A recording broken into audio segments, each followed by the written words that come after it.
이 시간 함께 기도하겠습니다. 하나님 아버지 감사합니다. 성경적인 관점으로 모든 것들을 볼 수 있는 영적인 안목과 지혜가 있기를 원합니다. 오직 66권 성경으로만 그 뜻을 알 수 있는데 하나님의 그 뜻을 분별하고 이해하는 사람이 되게 하여 주옵소서. 예수님 이름으로 기도합니다. 아멘. 창세기 31장 38절로 42절의 말씀을 함께 보도록 하겠습니다. 창세기 31장 38절로 42절의 말씀입니다. 함께 읽겠습니다. 내가 이 20년을 외삼촌과 함께 하였거니와 외삼촌의 암양들이나 암염소들이 낙태하지 아니하였고 또 외삼촌의 양떼의 순양을 내가 먹지 아니하였으며 물려 찢긴 것은 내가 외삼촌에게로 가져가지 아니하고 낮에 도둑을 맞았든지 밤에 도둑을 맞았든지 외삼촌이 그것을 내 손에서 찾았으므로 내가 스스로 그것을 보충하였으며 내가 이와 같이 낮에는 더위와 밤에는 추위를 무릅쓰고 눈 붙일 겨를도 없이 지냈나이다. 내가 외삼촌의 집에 있는 이 20년 동안 외삼촌의 두 딸을 위하여 14년 외삼촌의 양떼를 위하여 6년을 외삼촌에게 봉사하였거니와 외삼촌께서 내 품삯을 10번이나 바꾸셨으며 우리 아버지의 하나님 아브라함의 하나님 곧 이삭이 경외하는 이가 나와 함께 계시지 아니하였더라면 외삼촌께서 이제 나를 빈손으로 돌려 보내셨으리라마는 하나님이 내 고난과 내 손의 수고를 보시고 어젯밤에 외삼촌을 책망하셨나이다. 아멘. 오늘 이 말씀으로 부자들의 특징이라는 제목으로 함께 말씀 나누겠습니다. 부자들이 가만히 앉아서 놀면서 돈을 버는 것으로 생각하는 이들도 있습니다. 그러나 노력에 대한 대가를 받는 것이고 지금도 그들은 부지런히 노력하는 중입니다. 불법적으로 돈을 버는 악인도 있으나 다수의 부자들은 대부분의 부자들은 그렇지 않습니다. 악한 부자로 인해 부자나 돈에 대해 부정적 이미지를 갖는 것은 어리석은 것입니다.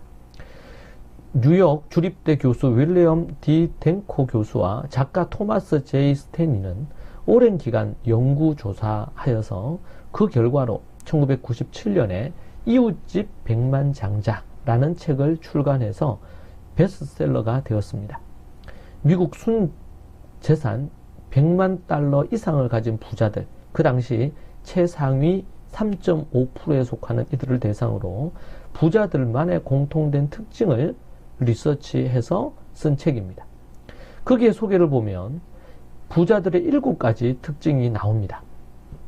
이것은 이 두 사람 작가가 자기들의 생각을 기록한 것이 아니고 리서치한 결과 통계를 갖고 조사를 해서 특징을 정리한 것입니다. 첫째, 자신의 부에 대해 훨씬 검소하게 생활한다.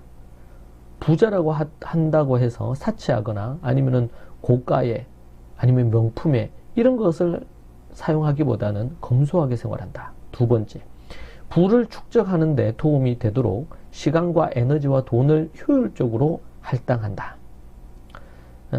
물질을, 이 돈을, 자산을 더 많이 늘리고 쌓기 위해서 시간과 에너지와 돈을 효율적으로 활용을 한다는 것입니다. 세 번째는 상류층이라는 사회적 지위를 과시하는 것보다 재정적 독립을 더 중요시 여긴다. 내가 상류층이다, 내가 돈이 많다, 나는 부자다, 이런 것을 드러내기보다 경제적으로 이제 자유, 독립을 얻어서 그 이후의 삶을 이제 뭔가를 하는 부분에 투자를 하거나 이렇게 하겠죠. 그런 부분에 초점이 더 있더라는 겁니다. 허세 낀 부자 행세하는 경우는 진짜 부자가 아닌 경우들이 많다고 해요. 네 번째, 성인 자녀에게 경제적 지원을 제공하지 않는다.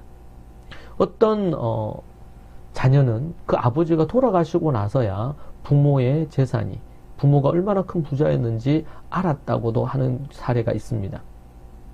성인인 자녀에게 경제적으로 지원해서 하기보다는 스스로 독립해서 일찍부터 이 재정, 돈에 대한 그것을 의식을 가질 수 있도록, 때로는 정말 어렵게 생활하도록, 아버지는 부자지만 자녀는 가난하게 어렵게 나름의 돈의 성공으로 나아갈 수 있도록 그렇게 하는 것이죠. 그러기 위해서는 경제적 지원을 제공하지 않는다.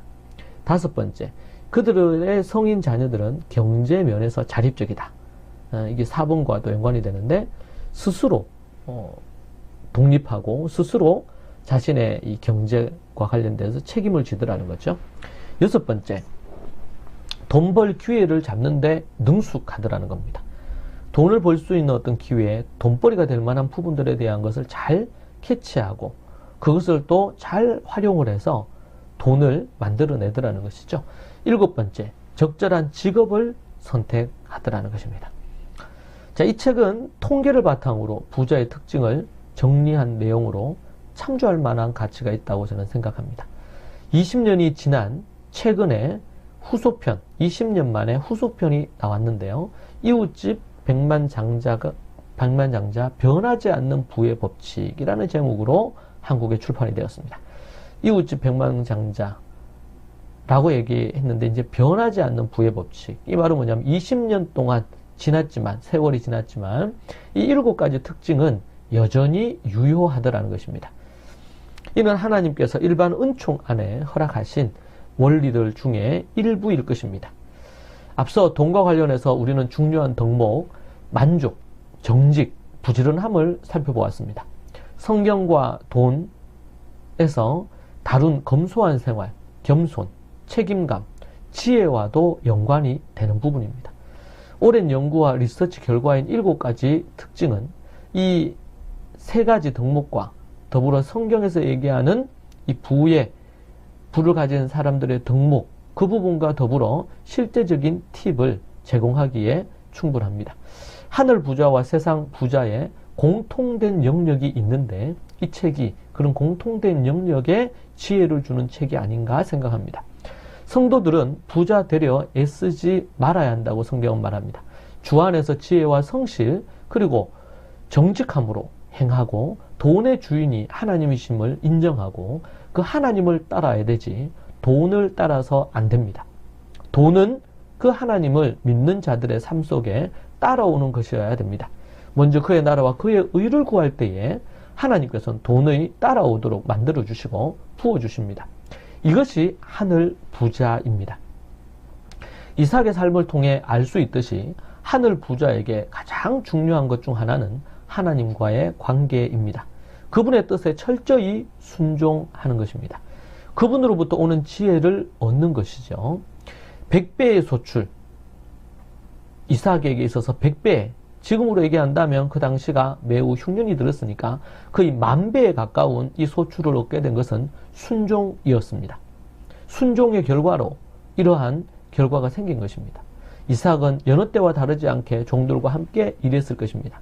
하나님께서 정하신 그 방향을 따라 가느냐 아니면은 세상의 지혜와 상식을 따라 가느냐 그 선택의 기로에서 이삭은 하나님을 택했습니다.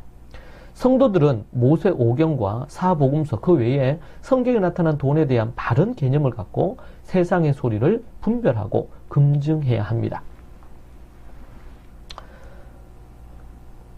우리는 이 야곱을 통해서 야곱의 그 부자의 모습의 그 특징을 우리는 살폈고 그는 그진 14년 동안 거지였습니다. 그리고 20년 그 나머지 6년 동안 하나님 앞에 믿음으로 여전히 동일하게 그렇게 살아감으로 하나님께서 그를 기억하셔서 그에게 상상할 수 없는 부를 그에게 주셨습니다. 이 얼마나 감사하고 귀한 일인지 모릅니다. 하나님 앞에 하나님께서 원하시는 그 부자의 특징들을 우리가 알고 또 그런 삶을 살아가기를 원합니다. 그래서 먼저 그의 나라와 그의 의를 구했더니 하나님이 주시는 물질의 큰 복을 누리게 되었음을 간증하는 저와 여러분이 되기를 소망합니다. 기도하겠습니다.